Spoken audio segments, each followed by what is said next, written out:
Thank you so much.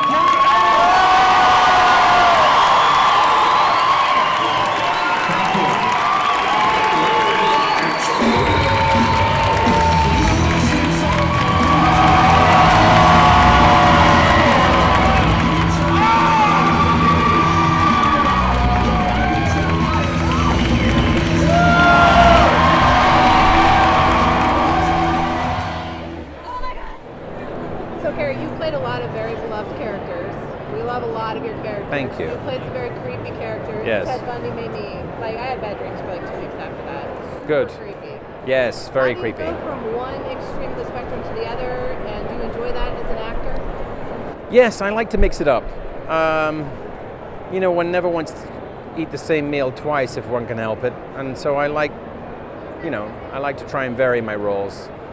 It keeps me loose as an actor and allows me to stretch a little, And since you've done so many different kinds of roles, is there any particular kind you'd really like to see in your future? Something you haven't done that you'd like to? I'd like to do a Western. I've never done a Western. I think would like to see me in a Western? You think right? That'd be cool. Riding on a horse, hat, the whole thing, yeah.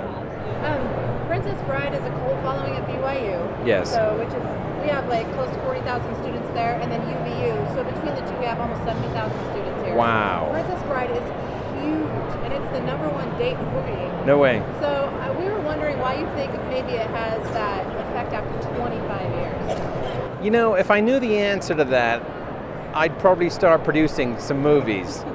It's one of those things, you never know. When the movie came out, it didn't do a lot of business because the studio that was releasing it didn't know what they had on their hands. They'd never come across a movie that had so many genres mixed up and made fun of them. Was it a comedy? Was it an adventure film? Was it a fantasy? Was it a kids movie? Was it an adults movie? Was it an action film? Was it a fairy tale? And the fact of the matter is, it's all of those things. And so they didn't know how to sell it. We didn't have any TV ads. We had a one sheet that was kind of a Maxfield Parrish type poster with Peter Falk as the grandfather reading to Fred Savage in a rocking chair. And that really didn't, it was nice, but we felt it didn't really represent. There was no Andre, no RUS, there was no Wesley, no Montoya, nothing. So the film came out and it went away very quickly. Little boys thought it was a girly movie with that title. In fact, it was college students who picked up on the film. They had some screenings, I think, at UCLA, and people suddenly were like, wow, this is cool. But, that didn't do enough to help us break the box office. It wasn't until it came out in VHS that people started buying it and renting it and then giving it as gifts to friends and family. And then this film that had been mostly dead suddenly came back to life, and now here we are after 25 years. It's crazy. Very cleverly written. Okay, so you have a book out. Yes. As you wish. Yes. And we'd like to know a little bit more about it so our fans can figure out whether or not it's the right fit for them. As I mentioned, we have a lot of Princess Bride fans. Good. Well, I wanted to make it a family book. Because it's a family movie, I wanted to make it a family book. So there's nothing offensive in there or mean-spirited or anything. It's all in good, clean fun. So that's number one. And I wanted to get the cast to write it with me. So I can't take full credit for the book. I co-wrote it with the whole cast. So Billy Crystal's in there, Mandy, Robin, Wally Shawn, everybody. Rob Reiner, even Bill Goldman, everybody. So it's really, I think, the quintessential, if you love the movie, this is the quintessential making of book that you can get. Is there a particular interview you can tell us a snippet of to get people excited? A funny story, something? Yeah.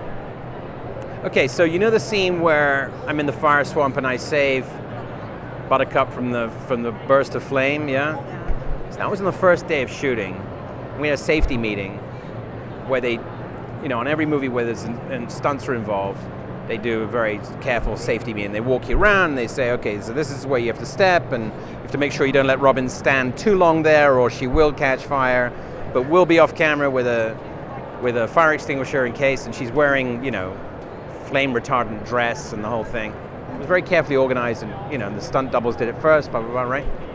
Bill Goldman left the set during that safety meeting and forgot that we were shooting that scene. and return to the set right in the middle of it during the first take. And I grab Robin and she catches fire, and Bill shouts out, "She's on fire! She's on fire!" And Rob went, cut, and turned to Bill and goes, "Bill, she's supposed to be on fire. You wrote it in the script and in the book, remember?" And he's like, "Oh, I'm so sorry, I didn't," he was freaked out. Naturally, he saw the leading actress on fire. He turned to Rob and he goes, "Why would you want to set fire to your leading actress on the first day? What are you, crazy?"